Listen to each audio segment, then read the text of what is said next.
Alright, welcome everyone. Today's video is going to be, quite a new interesting series we're starting. It's basically 10 questions, 10 answers. And yeah, we're here with Justin Goldie, who's founder of Goldson Homes. I'm his brother, Matthew Goldie. We're in partnership together. And today we're going to be asking him some questions and just deep diving into, his knowledge of property so far and where we've come in starting our company together. Right, so the first question, Justin, is how did you get started and involved in property? Well, yeah, I mean, it's been quite a journey for me at least. I think I started probably about, must be 3 years ago. Not actually in property directly, but within sort of construction. I'm an electrician by trade. I've worked on multiple developments, from a big development of about 200 new build flats. I was on that site for about 18 months, saw it literally come out of the ground right till the end until we were doing all the finishings. Nice. So yeah, I've been involved in sort of projects like that, seen them cut out of the ground. Also some more residential developments. The developer sort of that we work for, he builds a lot of HMOs, so he builds them to then rent them out and keep, so sort of the BRR strategy, but yeah, making them HMOs, stuff like that, a much bigger scale, I think. And then he also does residential developments. So his last development was quite good. It was 3 new build houses. Yeah, they're prime looking houses, them. Yeah. So that's sort of where I sort of got started. I also run all the maintenance, or do all the maintenance on his HMOs. He's got about 25 of them now, building a few more this year, so that's a lot more to come up. But yeah, I sort of run all the maintenance on his properties, and that sort of got me thinking about property and sort of got me interested in it. And yeah, so from there, Matt and I started doing some research, and we've got into sort of getting into property full time, or trying to at least. What we're trying is to do deal packaging, so sourcing properties for investors that partner with us and just helping them scale their portfolios up, which is quite good. We're also looking at sort of buying ourselves a buy to let. So yeah, that's sort of where we're at, and yeah, it's quite good. Sweet, well done, mate. Yeah, come far. Yeah. Nice. Right, so that's obviously how you got started in property and how this has all come about. So the next question I have for you is number 2, and that is, what strategies are you going to start implementing and utilizing in property investments, and what are you going to advise to clients? Yeah, very good question. So I think for myself, what we're sort of doing is obviously deal sourcing. That's because obviously our capital right now, we cannot afford to, go out and do the exact strategy that we're after, which is doing HMO conversions. These obviously take quite a bit of capital, and so we're doing the deal sourcing to try to build up that capital to be able to do that for ourselves. We are obviously looking at a few buy-to-lets in the meantime and a few BRRs, which will also help build that capital. So yeah, that's sort of what we're doing. In terms of offering to clients, I think what we'd be offering is our knowledge of HMOs. So for those of you who are not aware, house of multiple occupancy is what an HMO is. And essentially what that is you rent out each room on a room by room basis. So instead of renting the entire property out to a family, you'd rent each room out to a professional, and they'd share the rest of the facilities within the house. These are very good projects. You can take a normal house, maybe about 3-4 bedrooms, convert the living room into another bedroom, maybe do an extension out the back, and there we are, you might have 5 or 6 bedrooms, which you can then rent out. And I think your rental returns are much higher on these sorts of properties, and especially because we're doing it down south, I think that's sort of what we're after, and a lot of our clients will be after as well. So yeah, that's sort of what the main strategy that we'll be looking to implement. So following on from that, question number 3 is, what sort of strategies are you looking to implement sort of further down the line in the future, what are you gonna be able to implement yourself? Yeah, 100%. So I think down the line would probably be, with a bit more experience, would be looking into commercial to residential. Again, maybe with the HMO. So a lot of people right now I think are doing commercial to residential and doing it into flats and then selling those flats on. I think personally what I'd like to do and what we can do together is do the commercial residential, but then do it as a big HMO. So instead of having, maybe 10 one-bed flats, we could have maybe 3 5-bed HMOs within one building. I think the returns on that would be quite good, and you can get good valuations with commercial valuation. So yeah, down the line, I think commercial to residential would be a very good option and a good strategy that we'd be looking at doing. So yeah. Sweet. Oh yeah, I think that's quite a good way of going about it, The next question I've got for you is number 4, and so far we're doing, pretty well, I think. We're getting some really good and knowledgeable information from you. Number 4 is going to be, in your opinion, what do you think is the best location to invest in? And the second part to that question is, where do you currently choose to invest or send your clients to invest? Well, yeah, very good question. I think obviously you've got a lot of people investing up north at the moment, and I think that is very good because right up north, your Manchester and your Leeds, they're doing very well at the minute. The property prices are relatively low, so the entry level into that market, the capital that you need, is a lot lower than something down south. There's also a lot of money being poured into those two cities, and sort of your commuter towns into Manchester and into Leeds are also doing quite well, sort of from the they ripple are effect. doing very well, yeah. And obviously those sort of towns are a lot. I mean, the property prices are very low, with the rental prices sort of being, quite reasonable, and you're getting very good returns.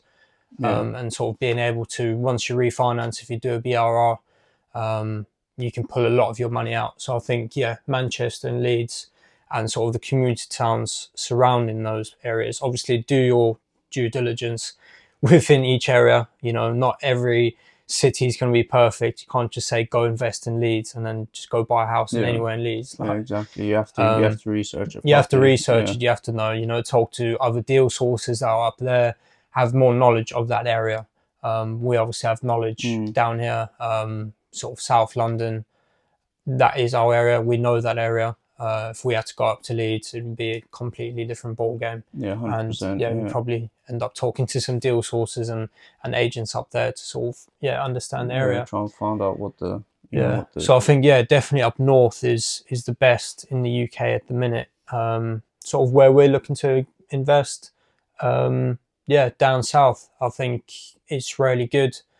I mean, if you look over the past 30 years, like on a graph, sort of the property prices between the north and the south, they've actually come out with your capital growth has been sort of relatively similar. So I think, over the past 10 years, the north has done quite well. But again, there are places within the south, such as Guildford, where we currently are, which are experiencing really high rental demand, which is forcing up the rent prices. Obviously, your property prices are quite high, but you're still getting that good return from those high rental prices. And again, capital growth, it is going to go up over the next 5-10 years. It might be going down a bit now, but again, in property and in the strategies that we're looking at doing, you're in it for in the long run. So 100%. sort of, over a 20-year span, there's definitely going to be capital growth. It's whether it's going to beat it up north or down here. But again, it's wherever you think. Yeah, 100%. So, you have to do your research and your due diligence to figure that one out yourself. 100%. All right, so following on from those questions, the next one's sort of going to be towards the people who are looking for themselves and they're not really interested in, where you're investing and stuff like that. They want to find out what they need to know. So the next question is, how do you find properties that are undervalued and have high potential for appreciation? So I think that sort of leads on as well into what area you're sort of looking into with that capital growth. So sort of areas that are undervalued, where there's a lot of money coming into that area, so a lot of regeneration in the area, more schools being built, things that drive people to go to that specific area or that town, and then looking at what the property prices are, so what they've increased by compared to the rest of the UK as a whole, and in that specific sort of area, so sort of north versus south. So I mean, if the property prices have sort of flatlined and they haven't really increased, but the surrounding areas have gone up quite a bit, and you're seeing a lot of regeneration, a lot of money being poured into that specific area, and the property prices are relatively low compared to the surrounding areas, that's obviously something that's going to be undervalued, because with that regeneration, that's going to force up the property value. And obviously people are going to want to live there. So more investors buying there, more people coming to live there, and that's ultimately going to force up the property prices. So how to actually find the deals? How do you find them? That would be, I think, definitely through, I mean, there's multiple methods, but again, most houses in the UK are sold through estate agents. I think it's about 80% of property in the UK sold through estate agents. So why not use that to your advantage? Build a relationship with maybe 3 or 4 estate agents within a specific area. Give them a call, I don't know, every 2 weeks just to catch up. Tell them what you're looking for specifically. Not too specific, of course. You don't want them to rule out any really good deals just because it doesn't fit your exact criteria that you told them.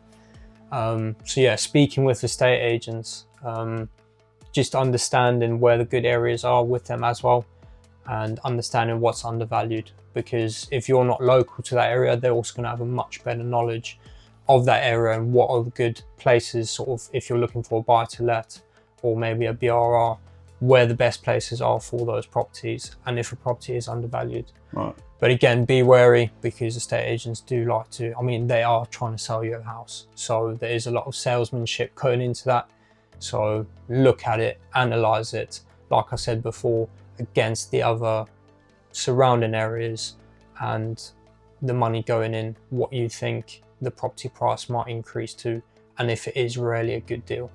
So would you say you research that area?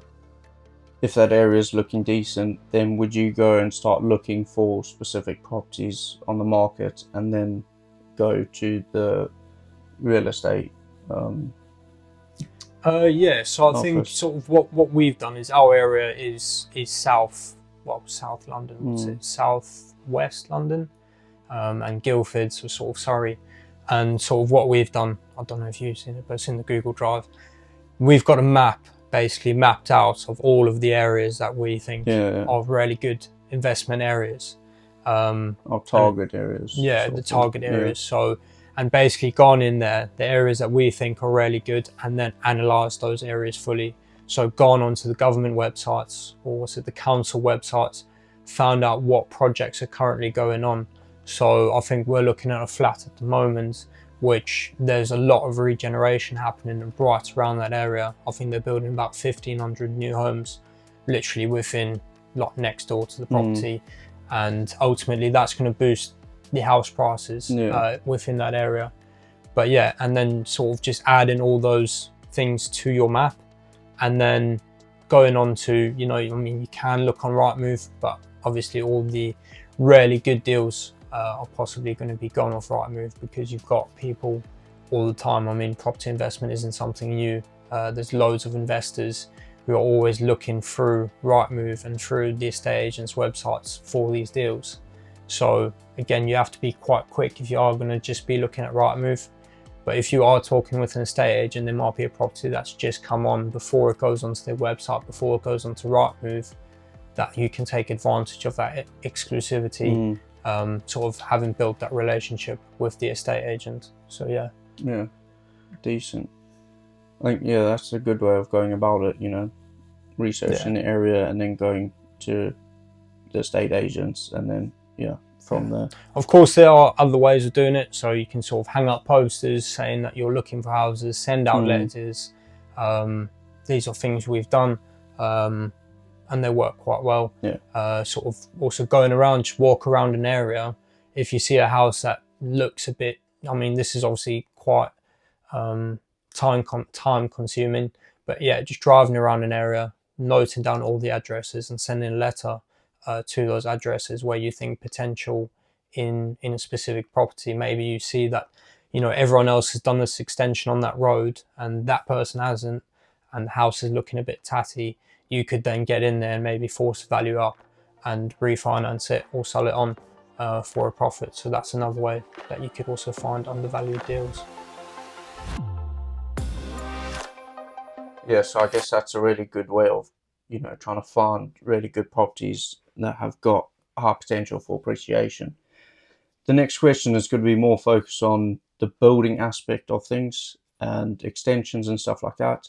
So number 6 is, how important is sustainability in property investments in terms of, you know, building extensions, further building works after you bought the property, and what eco-friendly trends should we start considering when doing these works?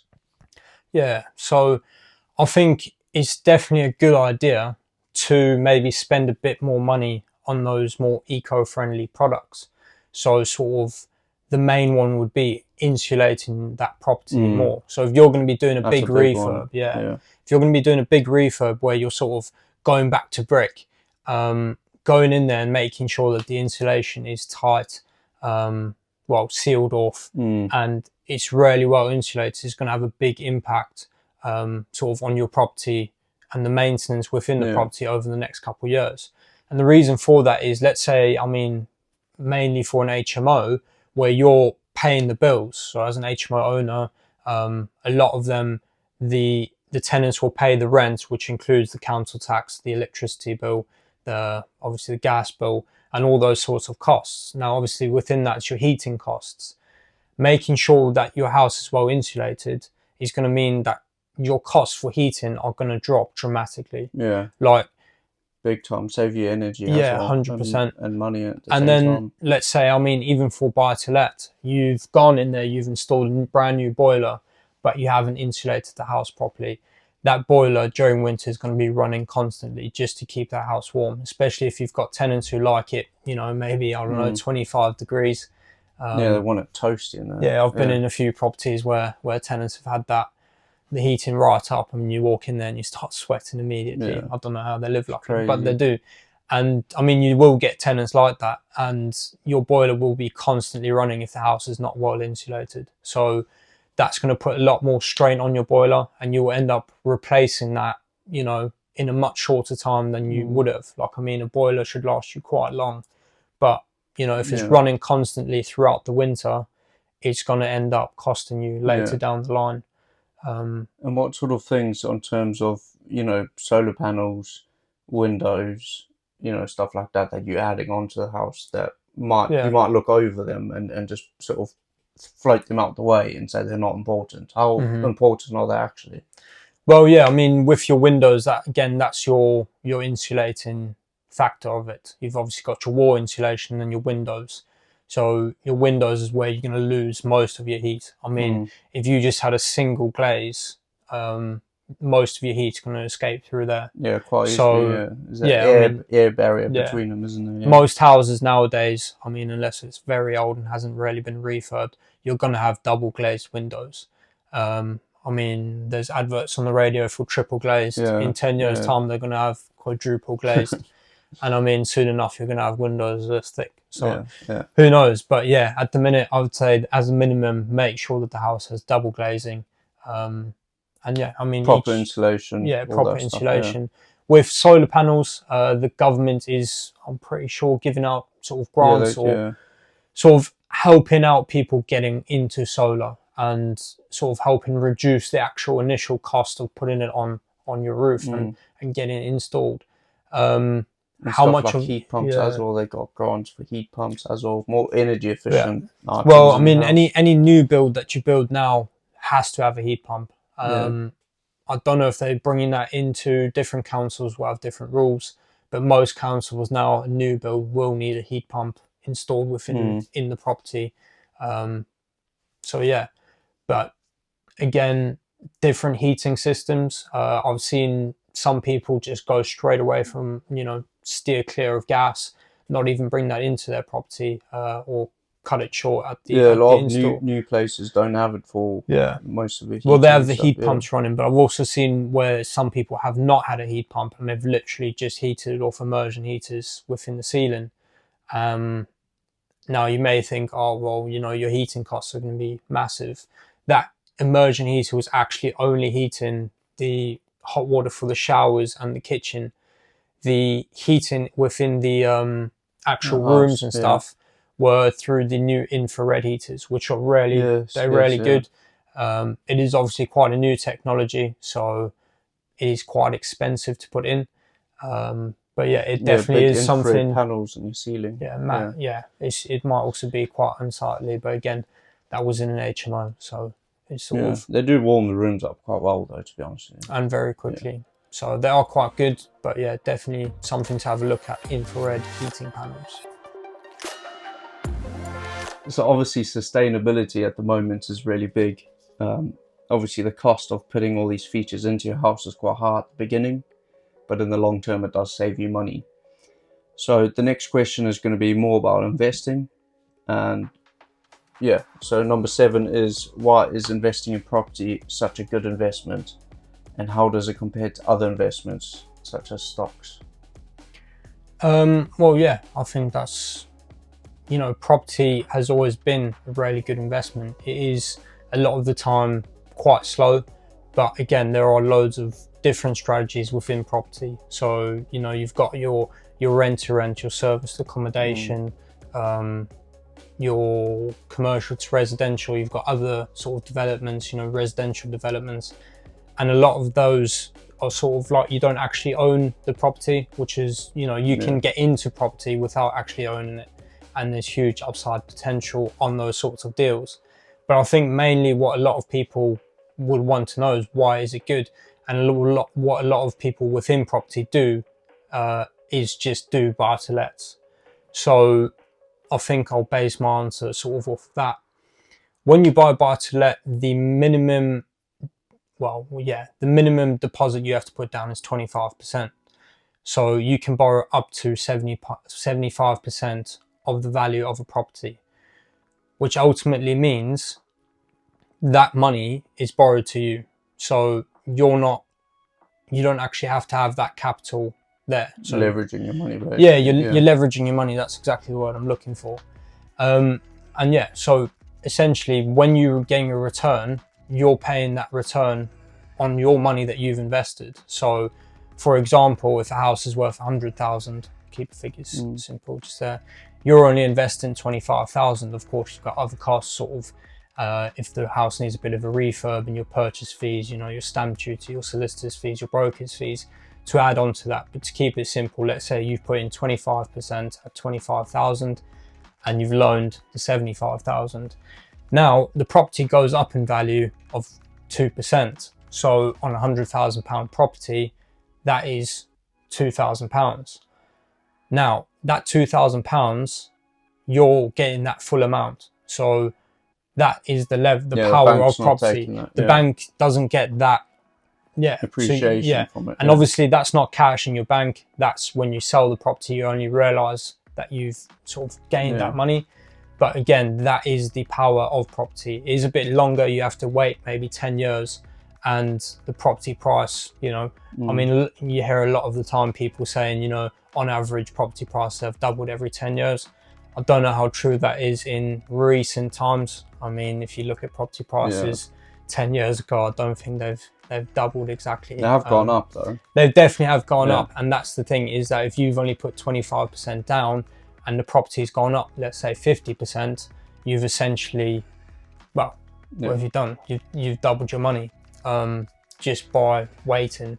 And then you've got the cash flow aspect of it as well. So from renting that property out, if you get a really good deal and you're making, you know, let's say £500 a month on a property, if you have 4 of those, that's £2,000 a month, which is not too bad. I mean, if you're still working, that's a good little bit of money on the side, extra isn't bonus it? So just from having your yeah, properties. and that's all the most basic in what people do. And I mean, comparing that to stocks, you know, obviously with stocks, you are buying the underlying asset of a stock, but again, that company sort of controls what they do. With There's a bit that. more risk involved in it as well. There is a bit more risk, and also if you're trying to use leverage within stocks, where you are obviously using leverage, which is the exact term they use, you're actually not buying the underlying asset. You're taking a gamble that that's going to go up. And when you do use leverage within stocks, I know I've done it, and you can lose money very, very quickly. Yeah, very fast. But again, you can make money very, very quickly. But the risk is very high when you use leverage within stocks. However, with property, it is risky. I mean, it's not risk-free. No investment is, but it's a lot safer, and the leverage that you're using is a lot safer, and it's a tried and tested method. That, I mean, loads of people do it, and it is good. Talking about risk, this moves perfectly on to question number 8. What are the risks associated with property investing in the UK, and how can we mitigate them? So yeah, risks and property investment. Well, those words don't actually go together. There are no risks whatsoever in property investment. I think you... No, I'm just joking. Putting a bit of sparse in there is, obviously there are risks within investing in property. What those are, you've obviously got different regulation changes with the election coming up and possibly a new government coming in. There are loads of different regulation changes that could happen, which could affect you. I think the most notable one within previous times would have been the Section 24 tax changes, where someone who owned a property in their personal name or buy-to-let property in their personal name could not claim back the mortgage payments as, well, tax deductible. This could leave you sort of saying, well, is property investment really worth it if you're working on really tight margins? So yeah, different regulation changes that could happen. Again, your EPC regulations that came in, that could have cost landlords, you know, a lot of money. But again, that goes back to the question earlier of making sure your house is sustainable. If you make sure when you're doing the refurb that it is up to that standard or way past that standard, any new regulation changes that come in, you know, with regards to obviously the EPC and the sustainability of your home will obviously be counted for. So there's another reason for that other question why you should do it. Other risks may include sort of tenant risks. I mean, you know, everyone's different. You can have tenants defaulting on sort of payments, not paying you. You could have no tenants in at all, which is going to leave you paying all the bills. If you've got a flat, you've got the service charges to pay, the ground rent, the council tax. If you have a mortgage on it, they can't. Obviously, your mortgage, the biggest one. So, I mean, if you're not keeping up to date with those payments, and specifically your mortgage payments, that property can be obviously repossessed. So not having a tenant in or having a tenant that's defaulting is another thing that could obviously is another risk that you've got to account for. How can we mitigate that? I think making your property more desirable. So ensuring that, you know, you have your upkeep, you have the maintenance. When you've got a little bit of a void period, get in there, give it a new coat of paint, make sure everything's looking nice, it's clean, tidy, and there's people who want to stay there. But then also understand your area. If you're sort of trying to build a very nice house and, you know, very modern, nice finishings and all that within a really bad area, you know, and trying to charge exceptional rent to try, you know, regain your costs that you spent, it might not be the best move, because that property won't rent.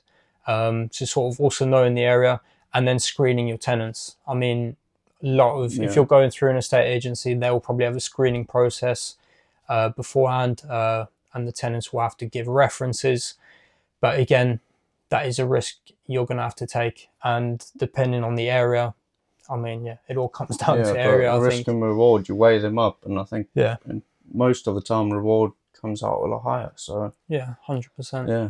And then there's the obvious risk, the market price. So Not likely, but well, within the next year and a half. Well, he shouldn't see a big drop in the property market, sort of like a 2008 crash.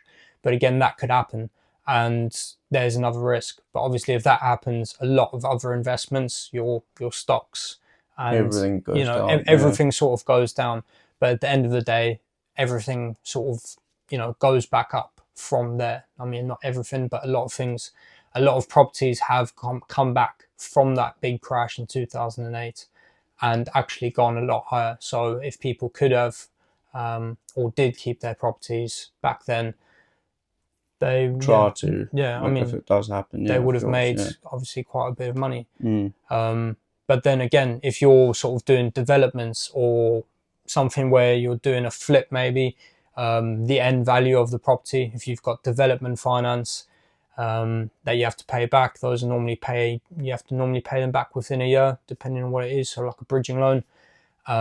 If you do not sort of meet that specific sale price on the houses or flats that you've built, and you cannot pay that development finance back, there are big costs involved. So again, making sure you get your numbers right at the beginning, and don't be too optimistic. You sort of want to have a more pessimistic view when you're doing your numbers initially to even see if it's a good deal, and then obviously have your optimistic numbers to sort of see, okay, what could we actually get out of this if it all goes to plan. Mm-hmm. So yeah, I think that's most there are risks involved with everything, but you got to weigh up the risks and the rewards and see which one comes out on top. Yeah, definitely. So do your due diligence and learn about it first, and just education. careful. I think is probably one of the biggest things. Just learning. 100%. Right, so moving on from risks and all of that sort of stuff. Number 9 is, what aspects should you look for in an area which will drive rental demand? Yeah, so I mean, it's all the location, and especially if you're doing buy-to-let properties, it's finding that really good location where the property price is obviously accessible and also good rental return. So what sort of things would you be looking at? So ultimately it's your transport links. So I know for a fact here in Guildford and sort of areas surrounding us that are on the main train, well, the main line on the train up to London. So literally from where we sit right now in Guildford, we could be on a bus 15 minutes into town, and then it's a 45-minute train straight into London Waterloo. London Central, within an hour we could be in central London. So that's sort of, I think, driven up property prices. But then also, I mean, around Guildford, you don't have that same accessibility on public transport. What are the other sort of things? Good job stability. So I know in Guildford we've got, and within Surrey, there's a good sort of demand for jobs. There's a lot of construction going on. I know in the town centre here, you've also got the commute up to London. There's a lot of job stability around this area, which is obviously going to drive a lot of people coming from London who want to stay out in the countryside. Yeah, so and also further down. You've got your prices in London that are increasing, which is driving people out of there, maybe to somewhere that is a 45-minute commute into London, but a cheaper price. So yeah, that's another thing. And the other thing is obviously schools. So you've got your universities, your student towns. That's going to drive the rental up a lot. I mean, especially if you've got sort of an HMO, student HMO, University of Surrey, literally right around the corner. That's got, I can't actually remember exactly how many. I think it's about 20,000 students. So, that's going to obviously make the rental demand increase a lot. And also hospitals. So again, people around the hospital, if someone's working a night shift, they don't want to have to commute, another hour back home if they're working, a 12-hour shift or 12-hour night shift. They want to be quite close to the hospital. So hospital workers will try to find something near a hospital. So if you've got those things, your hospital, your universities, and then also good job stability and sort of places where these sorts of people can send their children to, good schools, that's going to drive the rental up in an area. Yeah. 100%. So yeah, I'd say looking out for those sort of aspects, along with your good transport links, will be essential to making sure that your rental demand. And I think that's why the rental demand within Guildford is so high. Yeah. I mean, you can put a 1-bed flat on the market, obviously to rent, and you know, if it's at a good enough price. And when I say good enough price, I mean quite a decent return on your investment sort of price. It would be gone, if not on the day, within the next couple of days. That's how fast properties are flying off on the rental market at the moment. So yeah. All right, so moving on to the last question, which is number 10. This is directed a bit more at you because you run the maintenance on the HMOs here in Guildford. Yeah, quite a few of them, Yeah, you do. How do you maintain a buy-to-let portfolio in the most cost-effective way in regards to maintenance and stuff like that? So I think generally speaking, if you've got one property, it's sort of relatively, I think, quite easy. Talking on a big portfolio of, let's say, 20 buy-to-let properties, sort of all within a similar area, what you'd be looking to do is sort of make those properties as similar as possible.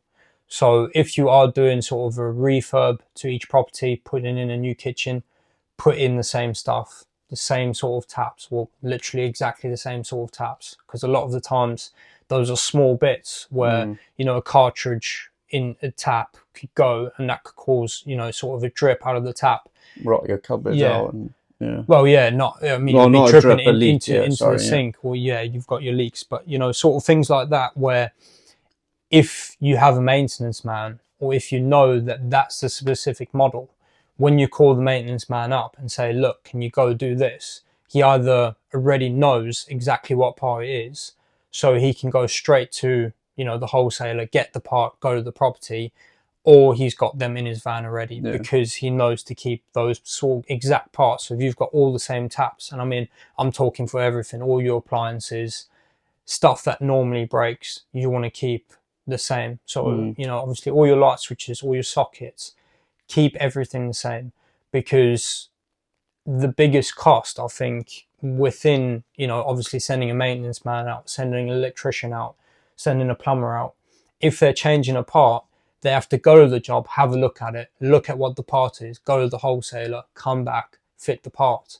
If you can take that whole first trip out of it, you're going to be saving, obviously, the maintenance man a lot of time, and therefore saving yourself a lot of money having to pay them for that time. So yeah, I think that's the one key thing. The other key thing would be also your decorating. So painting, you're redecorating. Depending on what tenants you have in, a lot of the time, if they're there for, you know, more than a couple of years, you're probably going to want to get a coat of paint on the walls. Even if you do it yourself or you got someone in to do it, if you can buy the paint sort of in bulk, it's a lot cheaper. If you're buying a 5-litre tin, it's a lot cheaper to just go buy a big 10-litre tin, or you know, a 20-litre and that can work bucket for all of your properties. Yeah, exactly. So sort of keeping them all the same. I think in all the HMOs that, you know, sort of with the maintenance stuff, what they've done is they've all got one feature wall, which is in this sort of dark grey, and then the rest of the room is white. And that just makes it so easy when you come in to do a redecoration or something. Simplifies it, doesn't it? Yeah, the paints, you've already got the paint left over from the last time you redecorated a room, and you've bought it in bulk, you've bought a big 10-litre bucket. So I think that. And then the other way is, you know, to make sure it's cost effective, is making sure that your appliances and your things have regular maintenance on them. So especially with your boiler, you know, a lot of plumbers or a lot of companies will offer a yearly boiler service. Just get it done. It will make sure that that appliance, well, that boiler will run for longer than obviously it would do without these services, and save you a lot of money. I think a boiler service can't cost more than 150 quid. And maybe just doing a pressure test on your pipes, make sure there's no leaks, because that can cause severe issues with your ceiling. I mean, if you've got a slow leak on your ceiling and absolutely destroys your ceiling boards, that's a big job, ripping that all down. And the joists, you risk rotting out the joists. That's like Yeah, you're exactly. doing all the joists So, and everything. Yeah, just making sure that everything's serviced. I'm not 100% sure. You probably can't really service your washing machines and your tumble dryers and those sorts of things. But I know, like, sort of within an HMO, you could probably put a TM30 timer. So essentially what that is the tenants have to pay. So it will be £1 per wash. And all this does is just limits them, just putting on like, half a load. Of laundry, which is going to obviously increase your bills and use the machine a lot more. They're going to make sure they're going to put a full load in to that washing machine to utilize their £1. But then again, the other risk of that is they're overloading the washing machine, which could cause more harm on it. So you don't want to make that price too high. You want to sort of make it affordable, so they know, okay, cool, I'll put that in, because obviously if you are overloading it, it's not going to wash properly. So they sort of do know that. What are your thoughts on sort of warranties on appliances and stuff like that? Because I see it, quite a few times, when we're working, you get new appliances delivered and have big 5-year warranty sticker on it if you register now, and a lot of people just look at it and throw it in the bin. Yeah, I think you definitely need to sort of stay on top of that. So having a sort of spreadsheet for all your properties, and that's why, again, it makes it easier for all of them are the same. If you've got all the same dishwashers, same washing machines, same tumble dryers, same fridges in each property, it is going to help on that spreadsheet. So sort of having, the entire thing on a spreadsheet, you can see exactly when that warranty runs out, how long you've had it for, if it's done its use. If you've had a washing machine for 10 years, it's done you good, it's done its job. An engineer comes out and says, it's going to cost you £300 to fix it. You've had it for 10 years, you can see that on the spreadsheet, you've recorded it, and you've gone, look, that's done its working life, I've got my money out of that. So it might be worth just replacing it. It might cost you £600 to replace it, but that extra 300, is going to hopefully last you another 10 years. So I think definitely keeping a record, and then obviously using those guarantees that come. Your hobs and your ovens, a lot of the time, depending on where you buy it from, can come with a 5-year guarantee. Definitely put that in, because you don't want something where someone's gone in, they've installed it wrongly, something like that, something along those lines. Especially in an HMO, I think, people might not know how to use it specifically or something like that, and either they force it closed or they break it somehow. Then you put I don't know how you. much of if a guarantee does 100% cover sort of like if you're using it wrongly and it breaks, but again, depends. But have a look at it. If it comes with a 3-5 year guarantee, a lot of the time you actually have to register that. They're not just going to give it to you because you have to register. And you have to register it within sort of 3 months of buying it. So definitely register it. They are worth it. So nice. Well, I think 100%. That's been a really good 10 questions, 10 answers. We got some really amazing information and some really good stuff to teach people, and people can learn from this hopefully, and just take something away from it. That's all we want really, is just someone to be like, oh, I can use that, I can put that paint in my HMOs, and stuff like that. And I mean, definitely, if you've sort of enjoyed this sort of content, we'd love to hear about it. Drop a comment below. If you've got any further questions sort of about us, what we're doing, or anything about property, we'd love to sort of help you answer that, or put you in contact with someone who can answer that. So I think this has been quite a good session. 10 questions, 10 answers. I think we got more 100%. Than 10 answers, but that's our point of this, is to just get as much information as we can, and being able to share that to people, and hopefully people can learn from this, maybe pull some information out that they can use for their own properties, and even just sparking an idea in their head, and maybe implementing some of the things. I think we've done quite well so far. It has been good. So again, if you have enjoyed this, drop a comment below. If you've got any further questions about property investment, please feel free to get in contact, or write us a message. And if you'd like to know more about what we're doing and how we can help you with your property investment journey, yeah, please get in touch. Right, so we'll link everything below. Our website will be down there. Our socials, go look at them. There's some great content out there. You can learn from that as much as you want to. It's amazing. We're going to try and do these on a monthly basis. These 10 question, 10 answer videos are I think they're quite good. You get a lot of information from it. So next month we're going to bring someone in who's experienced in a different field. They got a lot more information on that specific field. So stay tuned and see you later. Yeah, thanks for watching.